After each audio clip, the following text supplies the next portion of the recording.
In 1513, a broke, exiled diplomat named Niccolò Machiavelli wrote something so disturbing about human nature that the Catholic Church banned it, political leaders condemned it, and his own name became synonymous with evil for the next 500 years.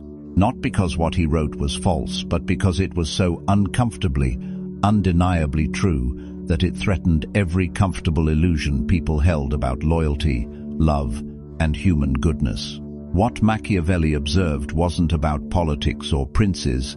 It was about fundamental human psychology that operates in every relationship you have right now with your partner, your friends, your family, your colleagues, everyone. And once you understand what he actually documented, you'll never see people the same way again. You'll never trust the same way again. You'll never be blindsided by betrayal again. Because here's what nobody tells you about Machiavelli. He wasn't teaching people how to be evil. He was revealing the evil, or, more accurately, the self-interested nature that already exists in every human heart, including yours. And the people who condemned him did so because they were using the exact techniques he described while pretending to operate from nobler principles. Today we're going deep into what Machiavelli actually observed about human nature. Not the distorted version you've heard about. The real observations that explain why your best friend disappeared when you needed them most. Why your partner's love evaporated when circumstances changed. Why your family's support came with invisible strings. Why your colleagues smiled while undermining you. This isn't theory. This is pattern recognition about human behavior that's operated for thousands of years and operates right now in every interaction you have. The only question is whether you'll see it clearly or keep pretending everyone around you operates from better motives than they actually do. The forbidden observation. Let me read you Machiavelli's exact words, written in exile after being tortured and stripped of everything he'd worked for. Men are ungrateful, fickle, false, cowardly, covetous, and as long as you succeed, they are yours entirely. They will offer you their blood, property, life, and children when the need is far distant. But when it approaches, they turn against you. Read that again. Feel how it lands. Notice the resistance that comes up, the voice saying, "That's too cynical. That's not true of everyone. I'm not like that. My people aren't like that." That resistance? That's exactly what Machiavelli predicted. He wrote, "Everyone sees what you appear to be. Few experience what you really are." Humans are extraordinarily skilled at maintaining public performances of loyalty and virtue while operating privately from pure self-interest. But here's what makes this observation brutal rather than just cynical. Machiavelli included himself in this assessment. He wasn't saying other people are selfish while he was noble. He was saying all humans, himself included, operate primarily from self-interest, and that recognizing this is the only way to navigate reality successfully, the test that proves he's right. Think about your closest relationships right now, the people you're most certain love you unconditionally. Now run this thought experiment. You lose everything: your money, your status, your looks, your health, your abilities, everything that makes you valuable or pleasant to be around. You become a burden rather than a benefit. How many people stay? Be honest.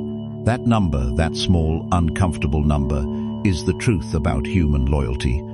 Everyone else is there for what you provide, not who you are at your core. This isn't a condemnation, it's a description. And once you accept it, you can finally build relationships on realistic foundations instead of romantic delusions that collapse the moment they're tested. Machiavelli spent decades observing humans under pressure in war, in political collapse, in moments where survival depended on loyalty. And what he documented was a pattern so consistent, it might as well be a law of nature. Every human relationship operates fundamentally on self-interest even when people genuinely believe they're acting from pure love, loyalty, or altruism. This is the core truth that changes everything. Not that people are evil or that love doesn't exist, but that human attachment is always rooted in what the other person provides. The provision might be emotional, practical, social, sexual, financial, or psychological, but it's always there. And when the provision stops, attachment evaporates. Watch this pattern in your own life. The friend who vanished. You had a close friend for years. Then circumstances changed, you moved, changed careers, got into a relationship, or stopped being fun because life got hard. Suddenly they're too busy to maintain the friendship. What happened? You stopped providing whatever benefit maintained their interest. Maybe you were entertaining, maybe you were useful, maybe you provided social access. When that benefit disappeared, so did they. The partner who lost interest. You were deeply in love. They claimed you were their everything. Then you lost your job, or got depressed, or stopped meeting their needs in some fundamental way. The love that seemed eternal evaporated within months. What happened? The exchange that sustained the relationship became unbalanced. You were taking more than you were giving, and human psychology doesn't tolerate that imbalance indefinitely. The family member who only calls when they need something. You haven't heard from them in months or years. Then they're in trouble, financial, emotional, practical, and suddenly they remember you exist. When the crisis passes, they disappear again. This pattern isn't unusual, it's the norm. Family relationships that feel unconditional are often just relationships where the exchange is less obvious, but equally real. The colleague who became distant. You used to be close at work, then you changed departments, or they got promoted, or your career paths diverged. The friendship that seemed genuine faded immediately. Why? Because the friendship was sustained by proximity, shared interests, and mutual professional benefit.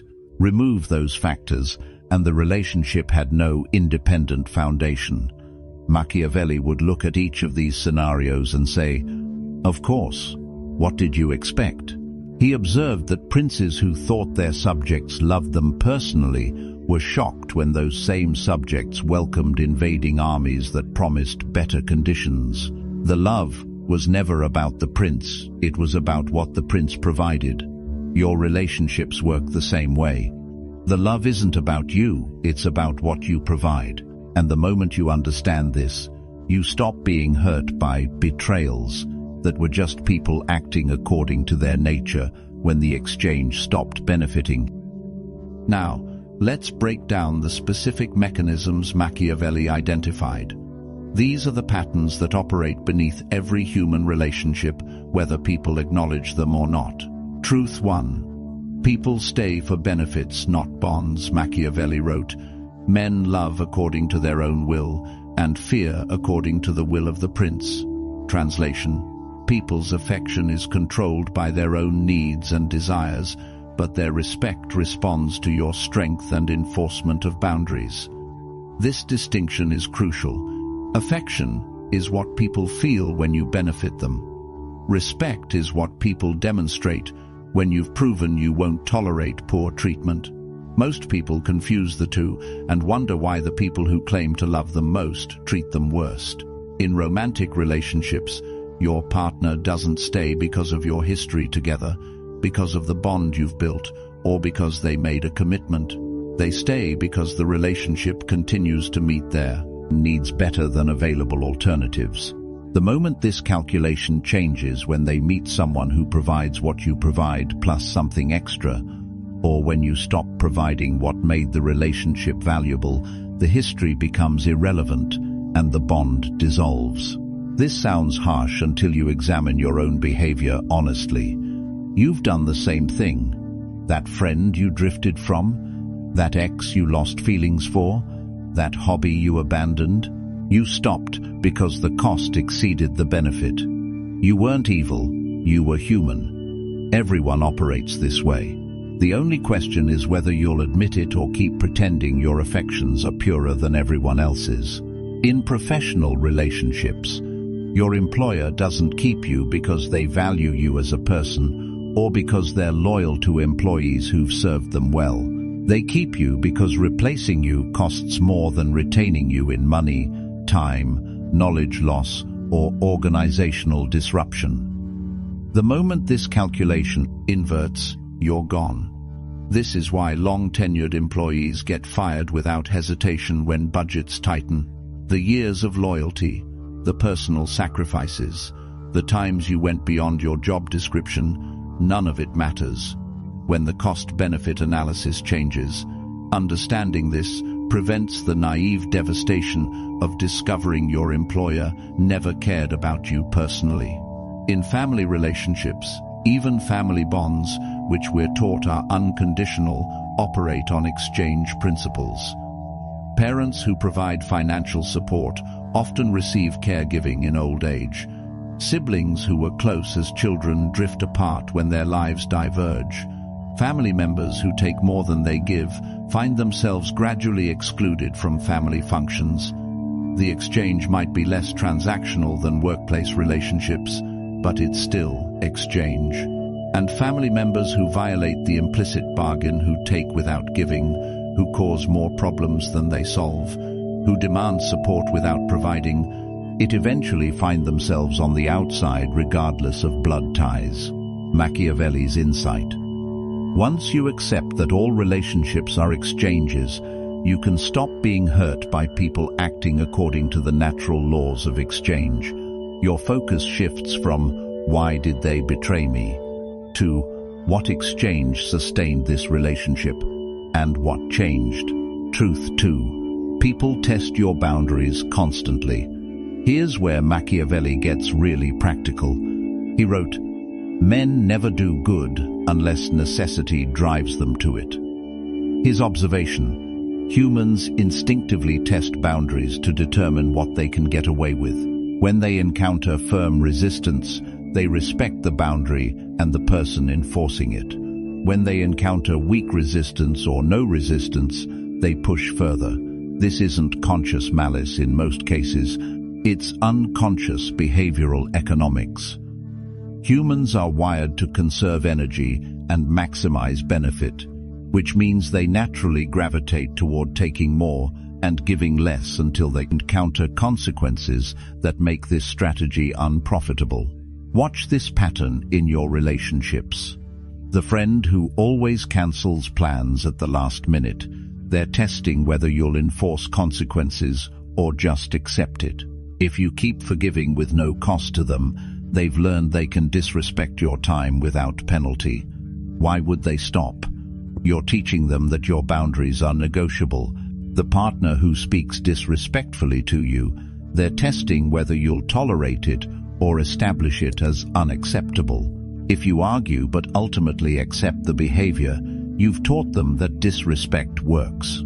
They can release frustration on you without losing you. That's a valuable service you're providing at cost to yourself.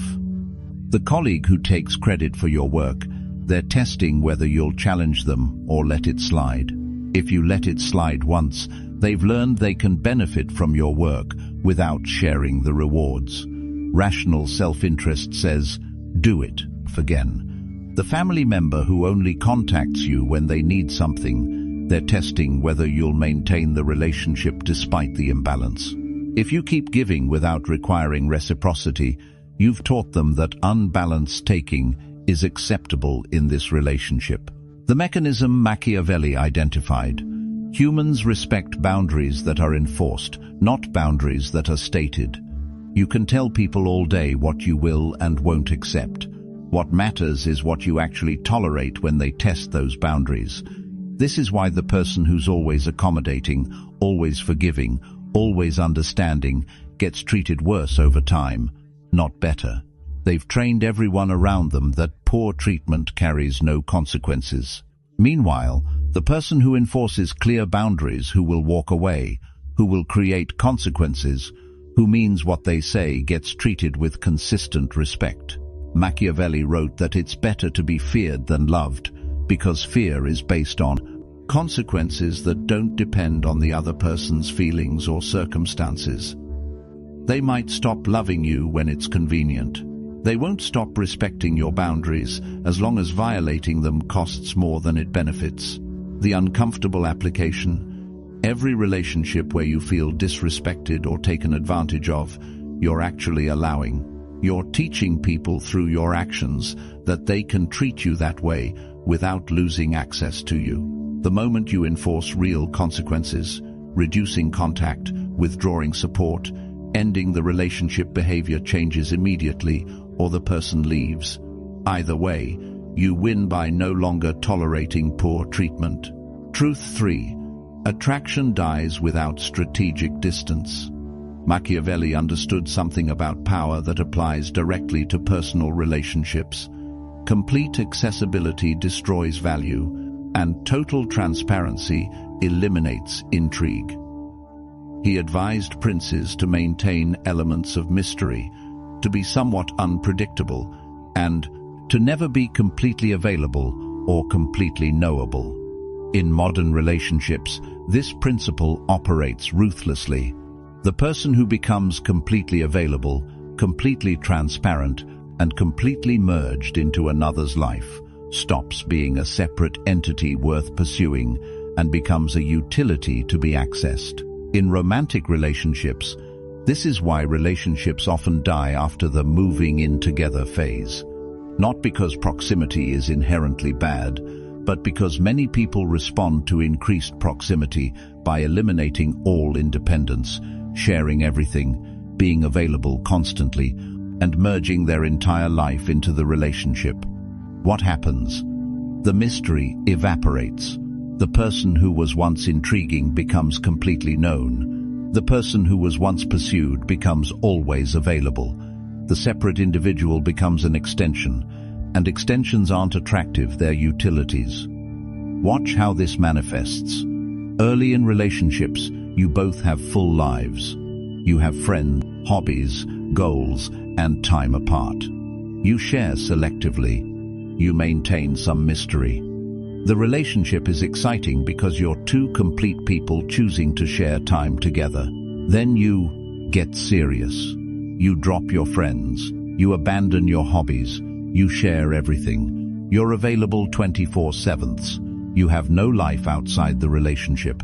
You've gone from being an interesting person they choose to spend time with to being a person whose entire existence revolves around them. The result? They lose interest.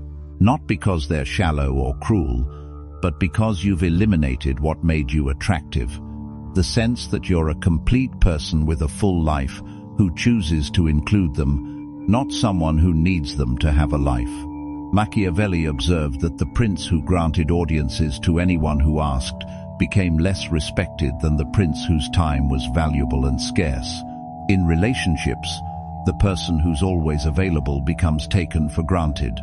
The person who maintains scarcity of their time and attention remains valued. In all relationships, this pattern extends beyond romance. The friend who's always free whenever you call becomes the backup friend you contact when better options aren't available. The professional who responds to emails at 2 a.m. teaches people their time has no boundaries. The family member who always accommodates everyone else's needs becomes the one whose needs are never prioritized. The strategic distance isn't about playing games or being artificially unavailable. It's about maintaining genuine independence, having a life, interests, and priorities that exist outside any single relationship.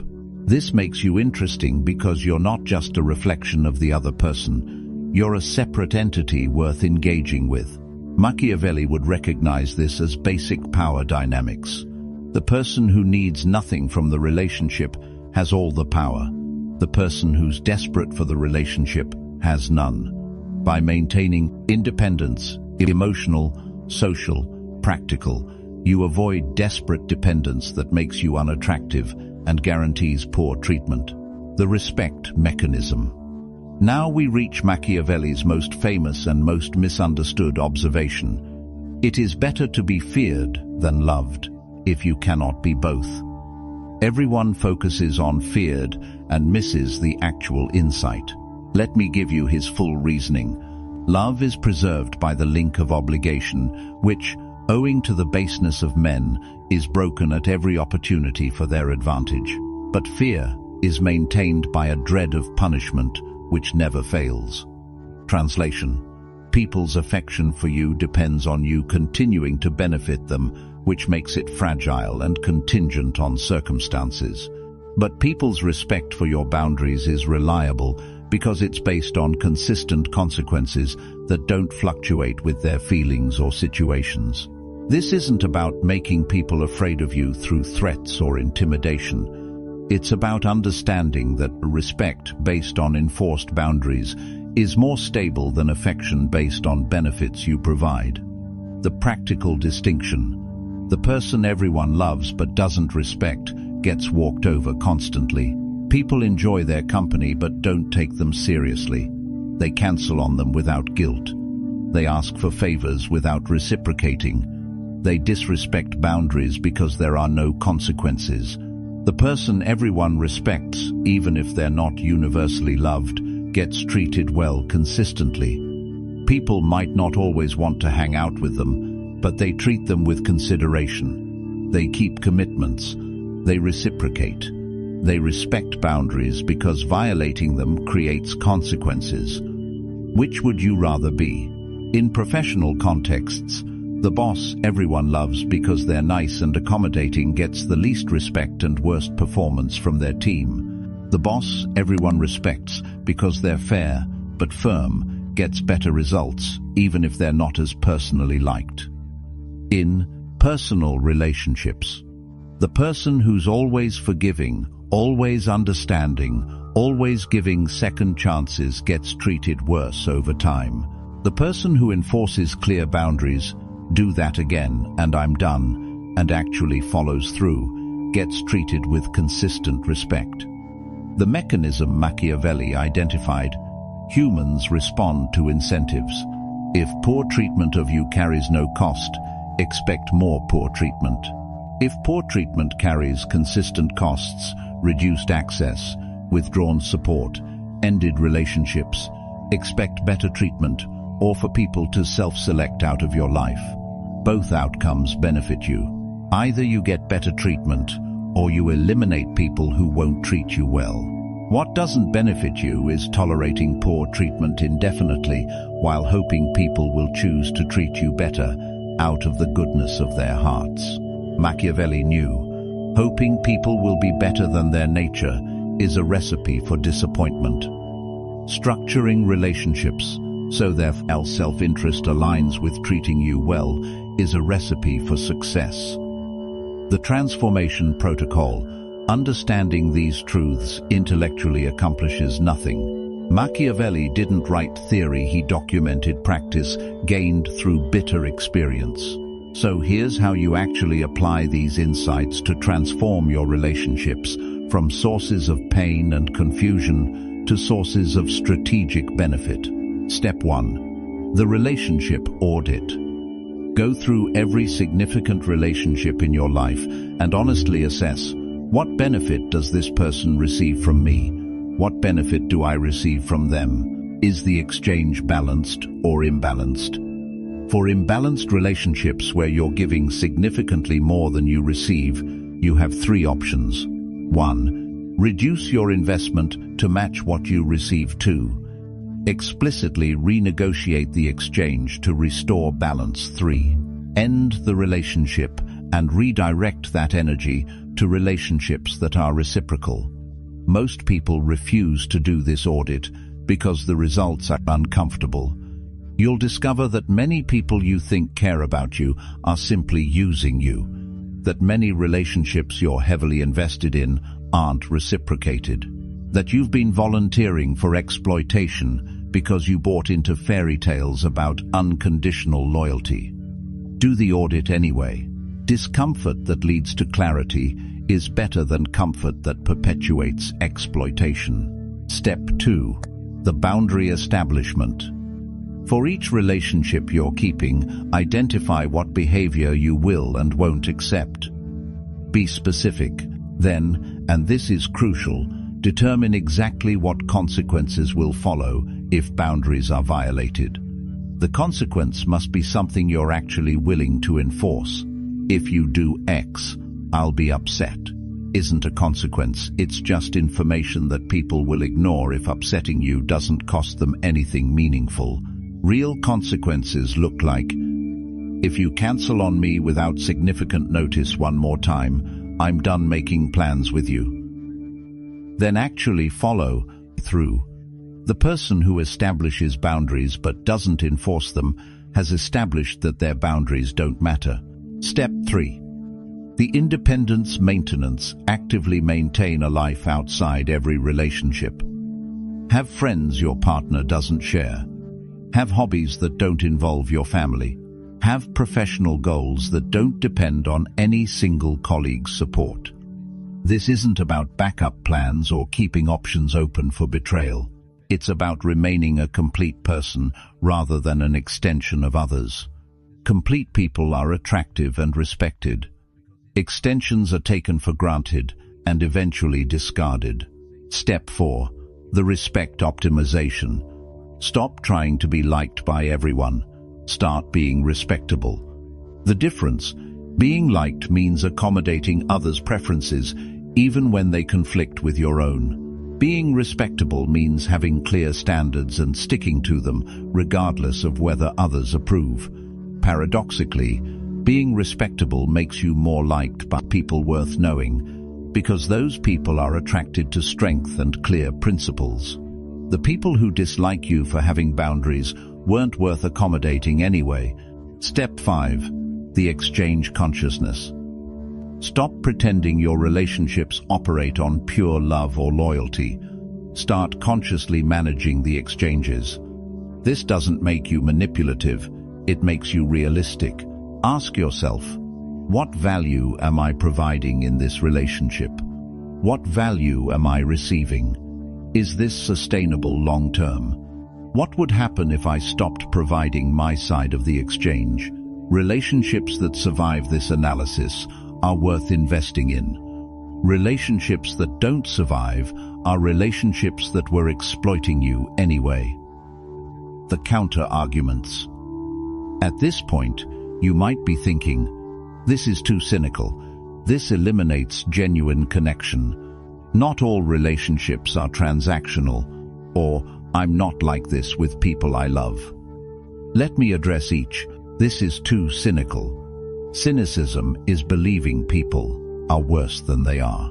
Realism is seeing people as they actually are. Machiavelli wasn't cynical, he was observational. He documented patterns, not theories. If the patterns feel cynical, that's because human nature is less noble than we pretend. This eliminates genuine connection. Actually, it enables genuine connection. When you stop expecting unconditional loyalty and start building relationships on honest exchange, you create connections based on reality rather than fantasy. The friendships that survive this approach are real. The ones that don't were never genuine anyway. Not all relationships are transactional. Name one that isn't. Your closest friendship. What would happen if you became a constant drain with no reciprocal benefit? Your romantic relationship. What would happen if you stopped meeting your partner's needs entirely? Every relationship has implicit exchange. Acknowledging it doesn't create it. Denial doesn't eliminate it. I'm not like this with people I mind if you love. Yes, you are. You just don't recognize it because you've been taught that admitting self-interest in relationships is shameful. But examine honestly. You stay in relationships that benefit you more than they cost you. You drift from relationships that cost more than they benefit. You invest more in people who invest in you. This is self-interest. It's normal. It's healthy. Pretending otherwise is delusion, the ultimate freedom. Here's what Machiavelli's truth actually offers: freedom from naive victimhood. When you understand that humans operate from self-interest, you stop being shocked by betrayal. You stop being hurt by people acting according to their nature. You stop expecting others to sacrifice their interests for yours when you wouldn't do the reverse. This understanding doesn't make you heartless, it makes you strategic.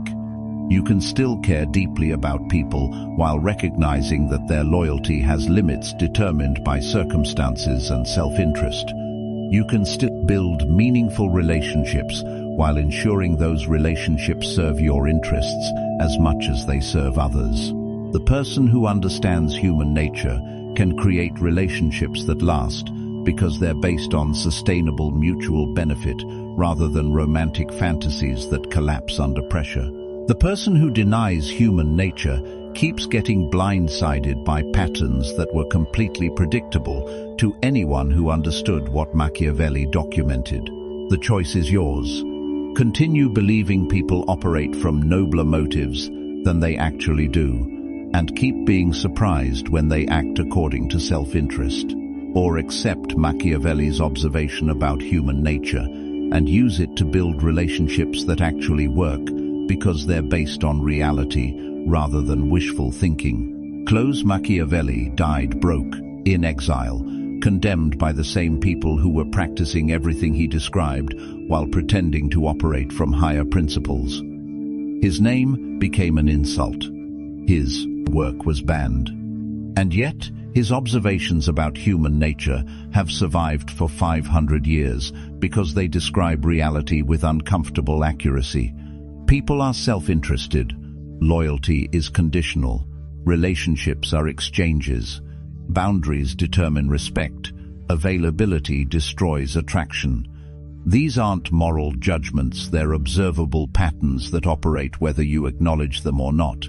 You can reject these truths and keep operating from naive assumptions about human goodness. Many people do. They're the ones constantly hurt by betrayals they never saw coming, shocked by people acting according to their nature, confused about why their loyalty isn't reciprocated. Or you can accept these truths and use them to build relationships that actually serve you. You can identify the rare people whose self-interest genuinely aligns with supporting you. You can establish boundaries that command respect. You can maintain the independence that keeps you attractive. You can create exchanges worth maintaining instead of one-sided arrangements that inevitably collapse. Machiavelli gave you the map. The territory hasn't changed in 500 years. Whether you use the map or keep wandering blindly is entirely up to you. The princes who understood human nature built empires that lasted centuries. The princes who believed in noble sentiments got overthrown and forgotten.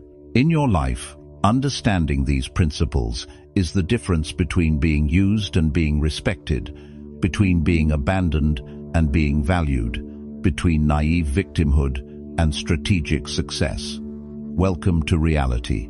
It's less comfortable than the fairy tale, but it's the only place where real success is possible.